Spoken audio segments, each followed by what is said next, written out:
오늘 우리에게 주시는 하나님의 말씀 봉독해 올립니다. 빌립보서 3장 10절에서 14절까지에 있는 말씀입니다. 내가 그리스도와 그 부활의 권능과 그 고난의 참여함을 알려하여 그의 죽으심을 본받아 어찌하든지 죽은 자 가운데서 부활에 이르려 하노니 내가 이미 얻었다 함도 아니요 오직 온전히 이루었다 함도 아니라 오직 내가 그리스도 예수께 잡힌 바 된 그것을 잡으려고 쫓아가노라. 형제들아, 나는 아직 내가 잡은 줄로 여기지 아니하고 오직 한 일, 즉 뒤에 있는 것을 잊어버리고 앞에 있는 것을 잡으려고 표대를 향하여 그리스도 예수 안에서 하나님이 위에서 부르신 부름의 상을 위하여 쫓아가노라. 아멘. 오늘 함께 살펴본 본문 말씀을 가지고 죽으심을 본받아라는 제목으로 부활절 아침 하나님 말씀 전하도록 하겠습니다. 오늘 부활 주일입니다. 1년에 한 번씩 돌아오는 부활 주일입니다. 예수님께서 십자가에 달려 죽으시고 또 죽으신 지 3일 만에 다시 살아나셨다는 이 부활 사건은 복음서에 다 기록이 되어 있습니다. 죽은 사람이 어떻게 다시 살아날 수 있을까? 참으로 믿을 수 없는 일이지만 성경뿐만 아니라 역사적인 기록은 예수님께서 부활하셨다는 사실을 여러 가지로 증명을 해주고 있습니다. 그렇다면 여러분들, 예수님께서 부활하셨던 이 부활 사건, 세상 사람들은 어떻게 생각할까요? 교회 다니는 우리들은 이 부활 사건을 믿습니다. 그러나 교회 다니지 않는, 하나님을 잘 모르는 세상 사람들은 부활 사건, 이것에 대해서 어느 정도 믿고 있을까? 여러분들 생각해 보지 않으셨습니까? 일단 여러분들 예수님 부활하신 거 믿으십니까? 네. 여러분들, 우리는 다 예수님 부활하신 거 믿습니다. 그렇다면 세상 사람들은 이 부활하신 거 어떻게 생각하는가? 여기에 대한 조사한 통계 자료가 있습니다. 2022년도 크리스찬 저널이라는 신문사에서 이 부분을 조사를 했습니다. 여기 보면 23%가 믿지 않고요. 66%가 어그리 믿습니다. 이것이 바뀐 게 아니에요. 저는 23% 정도가 믿고 66%가 안 믿고 이럴 줄 알았는데요. 아닙니다. 미국에 있는 사람들 66%가 예수님의 부활 사건을 팩트로 믿습니다. 사실이었다. 놀라운 숫자입니다. 미국의 성인 사람 비율로 이렇게 따져보면요, 18세에서 34세는 조금 비율이 떨어진다고 합니다. 한 58% 정도. 58%도 굉장히 높은 비율입니다. 예수님의 부활 사건을 믿는다는 이 숫자가, 이 비율이 생각보다 굉장히 높은 것을 알게 됩니다. 저는 일단 그 부분에 놀랐습니다. 생각보다 높습니다. 3분의 2가 믿어요. 예수님의 부활 사건을. 세 사람들의 두 사람, 미국에 있는 사람들.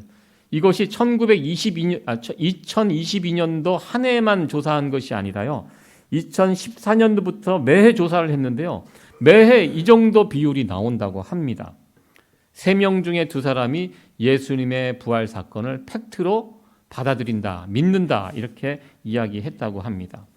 사실 저는 부활절이 되면 부활절 설교를 준비할 때 굉장히 부담스러운 부분이 바로 이 부분입니다.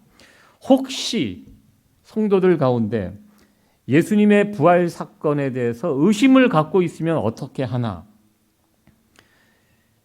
이것을 그냥 단지 죽은 사람이 다시 살아났던 옛날 신화의 어떤 꾸며낸 이야기, 그 정도로 생각하면 어떻게 할까?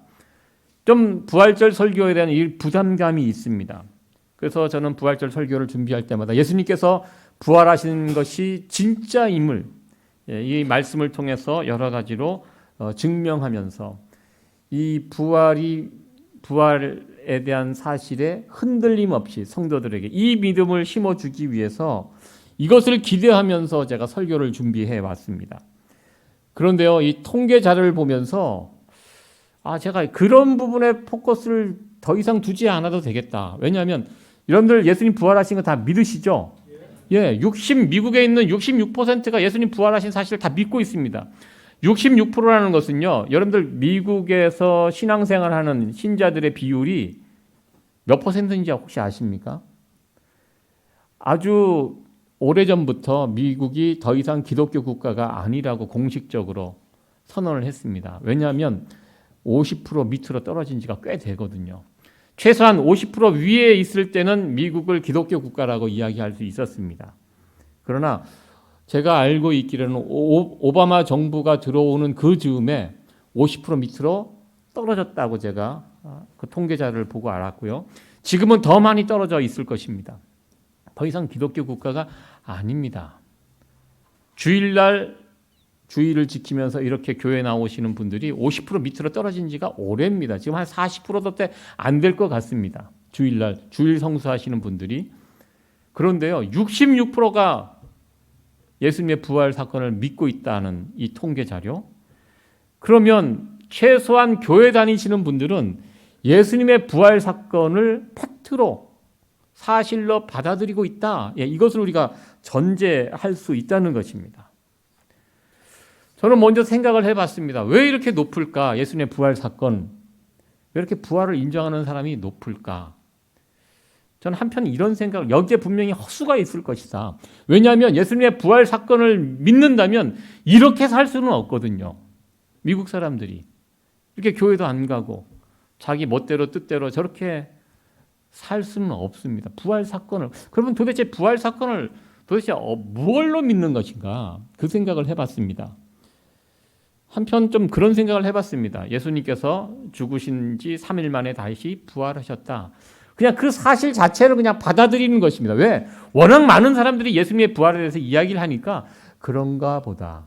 왜? 이 세상에는, 우리가 살고 있는 세상에는 이해할 수 없는 일들이 워낙 많이 일어나니까, 워낙 놀라운 일들이 많기 때문에, 그리고 가끔은 죽은 사람이 살아났다는 그런 이야기들 확인할 수는 없지만 그런 얘기도 가끔 들려오니까 그런 것 중에 하나겠거니, 워낙 세상이 넓다 보니까 이렇고 저렇고 그런 일들이 일어날 수 있으니까 예수님께서 죽으셨다 부활하신 거, 그리고 또 교회 다니는 사람들이 워낙 그것을 강하게 주장하니까 괜히 그거 아니라고 이야기하면 더 복잡하니까 그래 그럴 수 있어, 그래 살아나셨어, 죽었다가 살아나셨어, 요 정도로 그냥 그 부분에 관해서 믿는 사람들이 많지 않을까 이렇게 생각을 해봤습니다. 왜냐하면 예수님의 부활을 믿는다면 이렇게 살 수는 없거든요. 이렇게 살아간다는 것은 그 예수님의 부활 사건을 그렇게 심각하게 여기지 않고 하나의 그냥 흘러가는 팩트로, 그냥 뉴스로 받아들이는 사람들이 많다. 또 이렇게 생각을 해봤습니다. 그렇다면 예수님을 믿는 우리들, 세상 사람들도 부활을 믿는데요. 어떤 구별이 있습니까? 우리에게는요, 무엇이 있냐면 부활신앙이 있습니다. 세상 사람들은 부활신앙이 없어요. 부활을 그냥 팩트로만 받아들입니다. 뉴스로만 받아들입니다. 그러나 우리는 부활 사건을 통해서 우리가 무엇이 있습니까? 우리에게는 부활신앙이 있다는 것입니다. 히브리서 2장 14절 15절 말씀인데요. 같이 한번 읽어보도록 하겠습니다. 시작. 사망으로 말미암아 사망의 세력을 잡은 자 곧 마귀를 없이 하시며 또 죽기를 무서워함으로 일생에 매여 종 노릇하는 모든 자들을 놓아주려 하심이니. 여러분들, 예수님께서 부활하신 것이 무엇을 의미합니까? 죽은 예수님이 다시 3일 만에 살아나셔서 부활하시고, 이것이 우리에게 무엇을 의미합니까? 여기에 놀라운 일이 있다는 것입니다. 먼저 예수님께서 부활하신 사건은요, 예수님께서 십자가에 죽으시고 부활하심으로 마귀의 권세를 꺾어버린 사건이 됐습니다. 그동안 세상에 왕노릇하던 마귀가 드디어 그 권세가 꺾이게 됩니다. 그리고 마귀의 가장 강력한 무기가 무엇입니까? 죽음의 문제입니다. 예수님께서 십자가에 죽으시고 부활하심으로 마귀의 가장 강력한 무기인 죽음의 권세를 꺾으셨습니다. 이제 예수님께서 부활하셨습니다. 그 부활하신 예수님을 우리가 믿으면 우리도 더 이상 우리 안에 마귀의 권세가 우리를 어떻게 하지 못하고요, 죽음도 우리를 어떻게 하지 못하는 존재가 됩니다. 어떻게 할 때? 예수님의 부활을 받아들이면, 예수님의 부활이 나의 부활이기 때문에 마귀의 권세를 이기고요, 죽음의 권세를 넘어갈 수 있는 자들이 됩니다. 이것이 부활신앙입니다. 우리는 이 부활신앙을 가지고 있습니다. 두 번째 부활신앙이 무엇입니까? 두 번째는요, 예수님의 부활이 이제 나의 부활로 찾아오게 되는데요. 우리가 교도문을 읽을 때도 나와 있듯이 예수님의 부활은 부활의 첫 열매라고 말씀하셨습니다. 첫 열매가 있으면 두 번째, 세 번째 열매가 있어요. 우리에게 해당되는 열매가 있습니다. 빌립보서 3장 21절에 있는 말씀입니다. 같이 한번 읽어봅니다. 시작. 그가 만물을 자기에게 복종케 하실 수 있는 자의 역사로 우리의 낮은 몸을 자기 영광의 몸의 형체와 같이 변케 하시니라. 아멘. 예수님께서 부활하셨을 때 그 몸은요, 예수님께서 이 땅에서 사역하실 때의 몸과 다른 몸이었습니다. 부활체라고 합니다. 예수님께서 연약한 육신의 몸을 가지고 이 땅에 오셨을 때는요, 배도 고프셨고 시간과 공간의 제약을 받으셨습니다. 근데 부활하신 상태로 오신 그 예수님은요, 그 전과 몸이 달라요. 부활체라고 합니다. 갑자기 이런 벽도 그냥 쓱 통과해 가시고요. 어느 순간 어디에 싹 나타나시고. 그러니까 이전과 몸이 달라요. 제자들이 처음에는 예수님을 잘 알아보지 못했습니다. 3일 만에 나타나셨는데 알아보지를 못했습니다. 왜? 몸이 달라졌기 때문입니다. 예수님의 부활이 우리의 부활이라고 하는 거. 우리의 몸도 그런 몸으로 나중에 언젠가 우리가 이 땅에서 죽고 흙으로 돌아가고 우리의 영혼은 하늘나라에 갑니다. 그리고 이 세상 역사가 정리가 되는 날이 옵니다. 예수님께서 심판의 주로 재림의 주로 오실 때 그때 우리의 육체의 부활이 나타납니다. 그 육체의 부활, 예수님과 같은 부활체의 몸으로 우리가 회복이 됩니다. 여기 표현이 그렇게 되어 있죠. 우리의 낮은 몸. 지금 우리가 이 땅에서 살아가는 그 몸은요, 수준이 낮은 몸입니다. 여러분들 예수님 부활하실 때, 재림하실 때 우리가 이제 부활체의 몸을 갖게 되는데요. 그 부활체의 몸이 어떤 몸일까 여러분들 한번 상상해 보시기 바랍니다. 여러분들 그때 부활하실 때 지금 가지고 있는 이 몸 그대로 부활하고 싶으세요? 여러분들 지금 가지고 있는 몸에 만족하세요? 다 만족하지 않으시죠? 저도 만족하지 않아요. 좀 좋은 상태로 우리 부활체는요, 지금보다 차원이 다른 좋은 몸으로, 온전한 몸으로, 퍼펙트한 몸으로 우리는 부활하게 될 것입니다. 우리는 이 땅에 살아갈 때 낮은 몸을 가지고 살아가요. 우리 몸이 얼마나 연약하고 낮은지 저도 지난 한 주간 고난 주간을 이렇게 보내면서 이 육신적으로 굉장히 힘든 한 주간을 이렇게 보냈습니다. 지난주 토요일 날 제가 딱히 뭐 먹은 것도 그렇게 신통치 않은데요. 뭐가 잘못됐는지 속이 이제 탈이 났는데요. 저도 가끔 탈이 나는데 이번 경우는 처음 겪는 그런 고통이었습니다. 그런 두려움이었고요. 토요일 날 밤에 이제 잠자리에 들었는데요. 좀 자다 보는데 갑자기 숨을 못 쉬겠는 거예요. 이게 숨이 막 이렇게 그래서 깊은 숨을 못 쉬고 막 그래서 한 12시 반쯤에 깨어서 일어나서 한 3시간 동안 그 두리번거리면서 이렇게 숨이 안 쉬어지니까요. 답답하잖아요. 그래서 체한 것지도 몰랐습니다. 이게 체한 느낌이 있잖아요. 이제 생전 처음 당하는 그 어떤 그런 경험. 그리고 주일날 한 2시간 눈 붙이고 와서 예배를 인도하는데요. 뭐 사람들이 막 공황장애 같은 거 그게 뭔지를 몰랐거든요. 근데 제가 저 책상에 제가 앉아 있는데 이 조그만 공간이잖아요. 순간적으로 너무 죽을 것 같은 거예요. 이 조그만 공간에서 아무것도 못 하고 그래서 순간적으로 막 문 열고 여기서 나가서 한번 이렇게 돌아보기도 하고 이거 왜 그러지? 내가 예전에 이런 몸이 아니었는데 왜 그러지? 왜냐하면 예전에 그런 경험이 있다면 넘어가잖아요. 내가 지금 근데 처음 당하는 이런 일들이었기 때문에 되게 당황스럽더라고요. 주일 예배를 인도해야 되고 또 성찬식 예배도 인도해야 되는데 이게 이게 움켜 이게 뭔가 이렇게 막 몸이 막 이렇게 쪼그라드는 이런 느낌이 들면서 굉장히 막 두려워했었습니다. 그러면서 앉아서 기도하고 예배를 드리고 그날 지난주 또 순두부찌개 얼마나 맛있었습니까?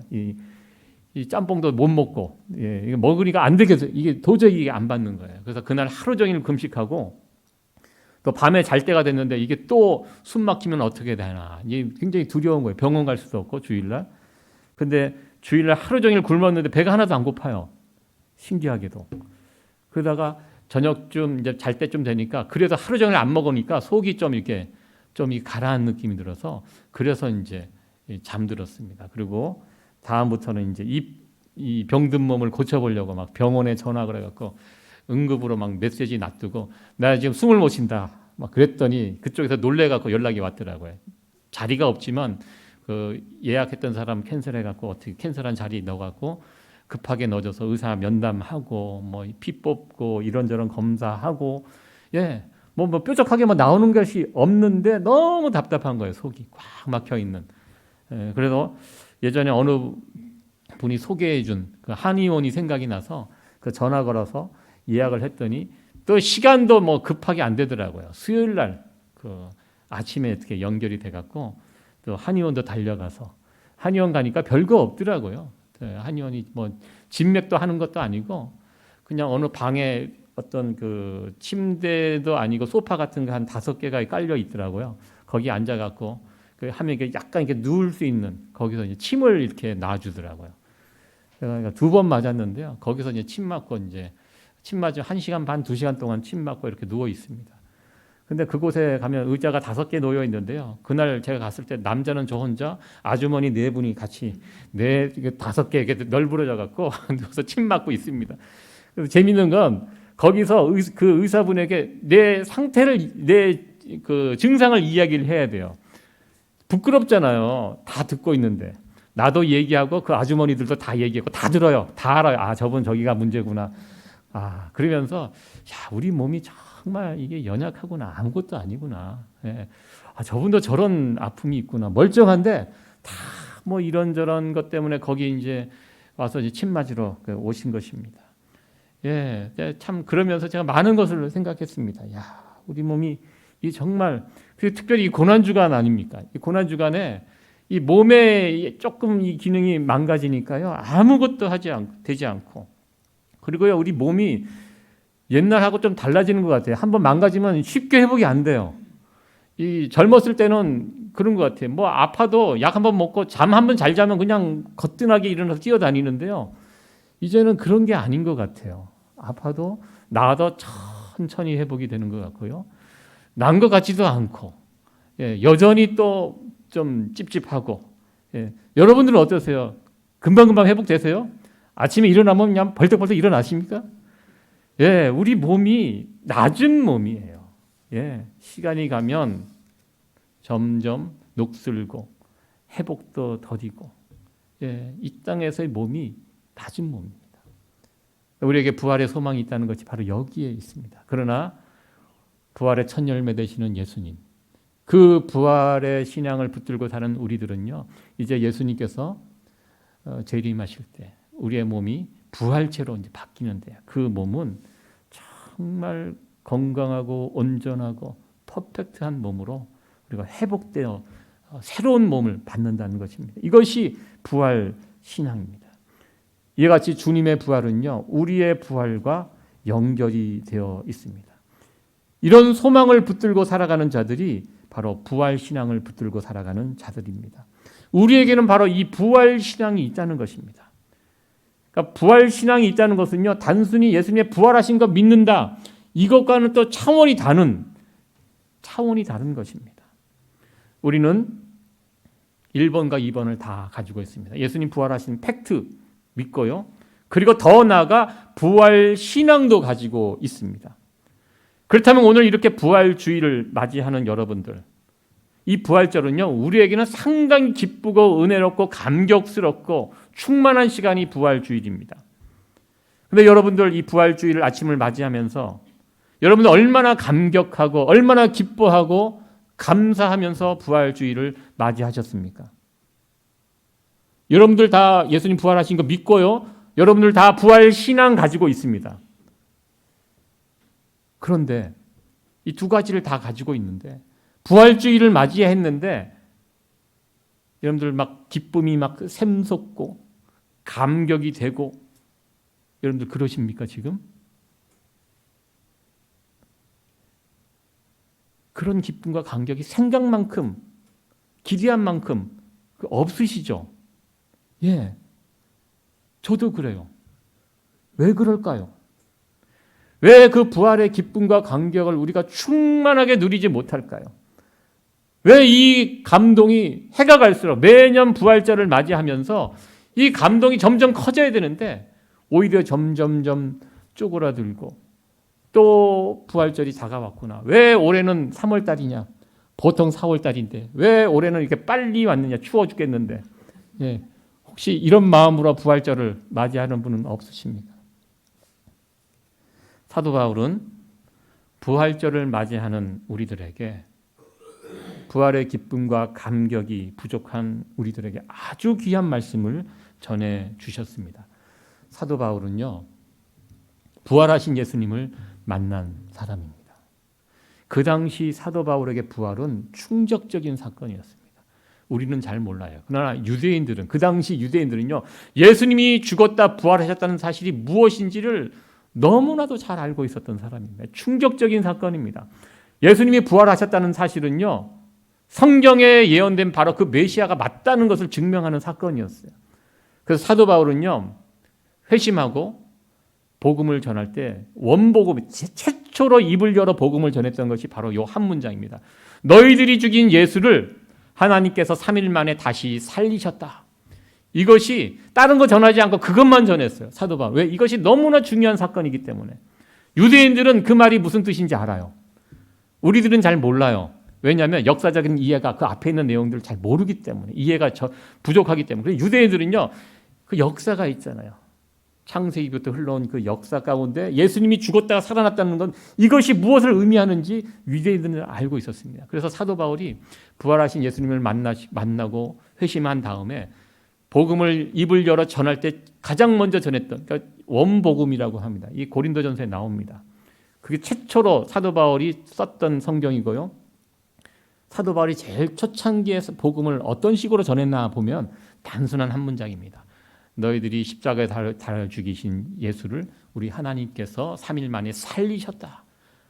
우리 주님 부활하셨다. 예, 이것 전하면서 복음을 전했습니다. 예, 이걸 통해서 많은 사람들이 죽게 돌아왔습니다. 사도 바울에게 있어서 부활하신 예수님을 전하는 것은요, 생명과 같은 그런 메시지였습니다. 사역의 원동력이 예수님의 부활이었습니다.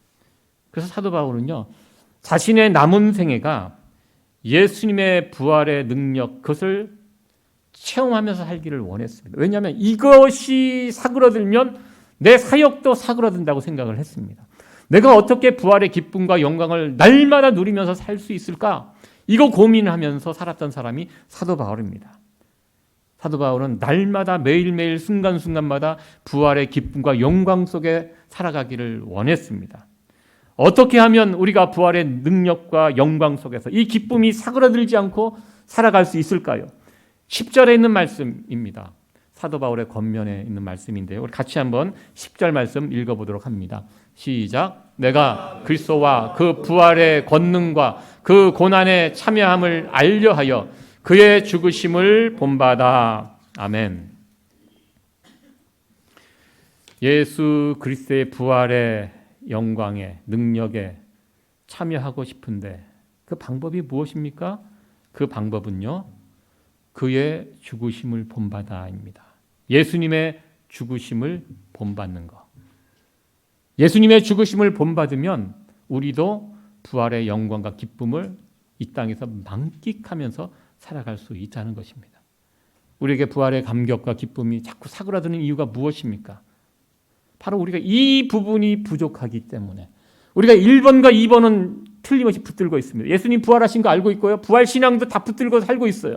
그런데 왜 우리에게 부활의 기쁨과 영광이 충만하지 못할까요? 바로 주의 죽으심을 본받는 이 부분이 부족하기 때문에 우리가 부활의 영광과 기쁨을 더 많이 누리지 못하고 살아가고 있다. 사도 바울은 이렇게 권면하고 있습니다. 이 부분을 좀 쉽게 설명을 해보도록 하겠습니다. 이번 부활절을 다른 해보다 더 의미 있고 기쁘게 맞이하기 위해서 우리가 어떻게 해야 합니까? 쉽게 생각하면 여러분들 고난주간을 잘 보내시면 됩니다. 고난주간 이 한 주간을 그 어느 때보다 더 십자가 묵상하고 붙들고 또 금식하실 분들은 금식하고, 그렇게 보내고 맞이하는 부활주일은요, 그 부활의 기쁨과 은혜가 있습니다. 제가 어렵지만 저희 교회가 새벽 기도가 없습니다. 새벽 기도가 할 수가 없지요. 그런데 없는 상황이지만 그래도 몇 년째 저희들이 부활주일을 앞두고 고난주간에 특별 새벽 기도 한 주간을 이렇게 진행하는 이유가 저는 여기에 있습니다. 새벽 6시 예배 드리는 게 쉽지 않아요. 제가 5시 반에 집에서 교회에 이렇게 오다 보면요, 새벽 5시 반에도 사고가 막히더라고요. 뉴욕 사람들 새벽잠이 그렇게 없는지 기가 막힙니다. 이게 왜 막혀? 이 시간에. 뭐 합니까, 사람들? 삶의 현장으로 달려나가는 것입니다. 일하는 거죠.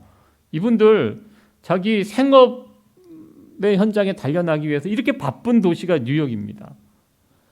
이 바쁜 상황 가운데 우리 성도님들 이 새벽부터 트래픽 뚫고 그냥 새벽에 와서 또 예배 드리고, 예배 길게 하지도 않잖아요. 그 짧게 예배 드리고 그냥 부랴부랴 이렇게 나가고, 어떻게 보면 굉장히 번거롭습니다. 성가시럽고 또 죄송하기도 하고요. 그런데도 제가 무리를 해가면서 그래도 고난주간에는 특별 새벽 기도를 열어서 이렇게 참여시키는 이유가 무엇입니까? 이렇게 하면요, 이렇게 집에서도 일어나서 그 시간을 맞춰갖고 또 예배에 참여하고 마음을 모으고 십자가 묵상하고 십자가 붙들고 기도하고 또 때마다 여러분들 또 이렇게 금식하고 이러면 맞이하는 부활절이 다르게 경험되어진다는 것입니다. 그냥 아무 생각 없이 있다가 오늘 와보니까, 교회 와보니까 부활절이네? 이렇게 해서 부활절을 맞이하는 것과 이것을 준비하면서 참여하면서 제가 이번 올해 부활주일이요, 제가 다른 해보다 참 의미 있게 다가오는 거, 제가 한 주간 고생했잖아요. 저는 한 주간 밥도 못 먹고, 제가 평소에 고난주간이라 밥 안 먹는 사람 아니거든요. 잘 먹습니다.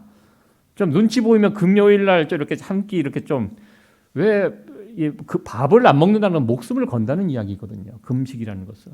저는 본의 아니게 이번 한 주간 금식 아닌 금식을 했습니다. 왜? 먹으면 막 배가 너무 힘드니까. 안 먹으니까 속이 너무 편한 거예요. 제가 지금 좀 해숙해지지 않았나요? 좀 관심을 좀 가져주세요. 한 주간 사람이 정말 단순합니다. 여러분들 여자분들 막 이렇게 살 빼고 싶어 하실 때 한 주간만 식사하지 말아보세요. 금방 빠집니다. 제가 완전히 이게 한 주간 이렇게 하니까 10파운드가 왔다 갔다 해요. 저는 이번 올해는 정말 그 어느 고난주간 부활주일보다 더 특별한 해입니다. 몸이 아파 보고 굶고, 그러면서 많은 이해가 돼요. 사람들 아프면 이렇구나. 아프면 이렇게 마음이 힘들고 괴롭구나. 그러면서 주변에 아픈 분들 다시 생각하게 되고요. 저는 제 친구 가운데 공황장애 때문에 힘들어 목회하면서 제 친구가 있어요. 공황장애가 뭐냐? 그게 답답하면 밖에 나가서 뛰면 되지. 집에서 계속 그러고 있냐 했더니 아니에요. 정말 아무것도. 이 가슴이 이렇게 막히면 이렇게 사람이 이렇게 움츠러들거든요. 그러면 좁은 공간 못 들어가요. 그건 정말 죽음의 공포더라고요. 너무너무 무섭고 순간적으로 이런 거구나. 그래서 제가 이번 한 주간을 지내면서 이런 체험을 하고 나니까요, 이렇게 오늘 부활절을 이렇게 맞이하는데 다른 해보다 더 특별하게 제가 이번 부활주일을 이렇게 맞이할 수가 있었습니다. 여러분들, 이런 과정이 있어야 한다는 것입니다. 이런 과정 없이 부활주일을 맞이하면 부활의 기쁨, 감격, 이거 별로 누릴 수가 없습니다. 부활하신 거 믿습니다. 부활 신앙도 갖고 있습니다.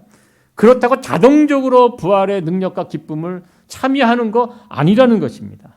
무엇이 있어야 하는가? 사도 바울의 고백처럼 우리 삶 가운데 그의 죽으심을 본받는 이 과정이 반드시 있어야 한다는 것입니다. 이럴 때 우리는 부활의 능력과 기쁨을 누릴 수 있습니다.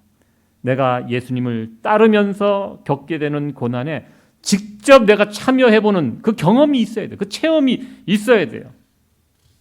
그거 없으면 별로 부활절이 와도 그렇게 기쁘지 않다는 것입니다. 여러분들 라면을 가장 맛있게 먹는 방법 아십니까? 누가 얘기하더라고요. 누가 끓여진 라면이 제일 맛있다고. 예, 그거보다 진짜 맛있는 거. 요즘 유튜브를 보면 먹는 먹방이라 그러죠. 예, 저도 못 먹으니까 먹방 방송을 자주 보게 됩니다. 보면 라면 정말 맛있게 끓여 먹는 그런 거 이렇게 보면 저도 끓여 먹고 싶어서 가서 끓여 먹어 보는데 그렇게 생각보다 맛이 없어요.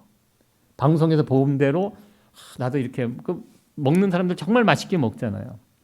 근데 편안한 상태에서 집에서 아무 일 없는 상태에서 라면 끓여 먹으면 그렇게 그냥 라면이 라면입니다. 그러나 세상에서 가장 맛있는 라면이 어떤 라면이냐면 등산하고 산 정상에서 먹는 라면이 제일 맛있는 라면이라고 합니다. 여러분들 드셔보셨죠? 저도 예전에 성지순례 가갖고 그 신해산 정상에 올라가니까 거기 그 신라면을 팔더라고요. 한국 사람들이 워낙 많이 오니까 신라면, 이 컵라면으로 된 거 그걸 팔더라고요. 무지 비쌉니다. 당연히 비싸죠. 그 꼭대기까지 물을 길러다가 거기서 끓여갖고 주는 라면인데 비싸도 먹어야죠. 그거 먹어야 된다고 그러더라고요. 진짜 맛있습니다. 그리고 기억나는 라면이 제가 또 하나 있는데요. 군대에서 행군한 다음에 그 군대 교회 목사님이 오셔갖고 그 컵라면에 물 벗어 먹었던 그 라면이 세상에서 제일 맛있는 라면입니다. 왜 맛있습니까? 밤새도록 고생했잖아요. 밤새도록 사람이 진이 다 빠지도록 여름에 탈수가 다 되고 배가 막 허기져서 막 너무너무 배고프고 그런데 껌껌한 그 가운데 교회 목사님이 오셨는데요. 천사같이 보였습니다. 그래서 사과 한 쪽과 컵라면 하나를 물에 벗어 주시는데요. 정말 제가 여지까지 먹어봤던 사과와 컵라면 제일 지금도 그 맛을 기억하면서 집에 와서 이게 끓여 먹으면 절대 그 맛이 나지 않습니다. 편안한 상태에서 배부른 상태에서 라면 먹어봤자 그 라면이 라면이죠. 그러나 밤새도록 진이 빠진 상태에서 허기진 상태에서 먹게 되니까 그것이 정말 꿀맛처럼 그 정말 맛있게 먹었던 그 기억이 있습니다. 우리가 부활의 영광과 기쁨을 왜 누리지 못하고 있습니까? 거듭 말씀드립니다. 우리가 예수님의 죽으심을 본받지 않기 때문입니다. 부활의 능력이 나타나기 위해서 우리가 어떻게 해야 합니까? 우리도 예수님처럼 죽어야 합니다. 예수님 죽으신 후에 부활하셨습니다. 바로 부활하지 않았습니다. 바로 부활의 영광이 주어지는 것이 아닙니다. 성경의 원리는요. 항상 부활의 영광이 있기 전에 무엇이 있습니까? 십자가의 고난과 죽음이 있습니다. 이것이 원리입니다. 하나님께서도 그렇게 하셨습니다. 부활의 영광과 기쁨을 어떻게 누릴 수 있습니까? 우리 앞에 십자가의 고난과 죽으심이 우리 앞에도 직접 우리가 그것을 체험할 수 있어야 합니다. 우리가 이 땅에서 예수님처럼 죽어야 되고요. 세상의 욕망과 욕심과 자기 자신을 죽이면 죽일 때 희생하는 삶을 살아갈 때 그곳에 생명의 역사, 부활의 역사, 부활의 영광이 그 자리에서 나타나게 됩니다. 사도 바울은 이 비밀을 알았습니다. 그래서 예수님의 부활이 사도 바울 그 사역하는 동안에 부활의 능력으로 나타나기 위해서는 자신도 예수님처럼 죽어야 된다는 사실을 사도 바울이 알았습니다. 그래서 사도 바울이 그런 고백을 하잖아요. 나는 내 자신을 날마다 쳐서 복종하고 나는 날마다 죽노라. 사도 바울이 왜 날마다 죽습니까? 부활의 영광을 삶의 현장에서 체험하기 위해서 자기 자신을 날마다 죽이는 그런 삶을 살았던 사도 바울의 모습을 우리는 보게 됩니다. 이 비밀을 사도 바울은 알고요. 부활절 아침 이 비밀을 우리에게 다시 한번 알려주시고 계십니다. 말씀을 마치도록 하겠습니다. 우리들도 예수님의 부활이 나의 부활로 부활의 능력으로 어떻게 나타날 수 있는가? 우리도 예수님처럼 죽어야 합니다. 여러분들 나의 죽을 자리가 어디인지 여러분들 잘 찾아보시기 바랍니다. 우리가 죽어야 할 일이 많이 있습니다. 내 가정에서도 죽어야 되고요. 교회에서도 죽어야 되고요. 여러분 일하시는 일터에서도 죽어야 되고요. 사람들과 관계에서도 죽어야 될 많은 자리들이 있습니다. 여러분들 잘 죽을 수 있는 성도 여러분들 되어지기를 간절히 축원합니다. 그래서 우리의 삶의 현장에서도 부활절이 왔구나 무덤덤하게 넘어가는 이런 성도들 되지 않고요. 예수님 부활도 믿고 부활신앙도 갖고 있는데 왜 나에게 부활의 영광과 기쁨이 이렇게 자꾸 줄어들고 있는가? 주의 죽으심을 본받는 이런 모습들을 우리 삶의 현장에서 우리가 게을리하고 있기 때문입니다. 여러분들 우리의 삶의 현장 속에서 예수님의 부활과 능력, 영광을 실제적으로 체험하며 살아갈 수 있는 주의 죽으심을 본받음으로써 실제적으로 체험하면서 살아갈 수 있는 성도 여러분들 되어지기를 간절히 축원합니다.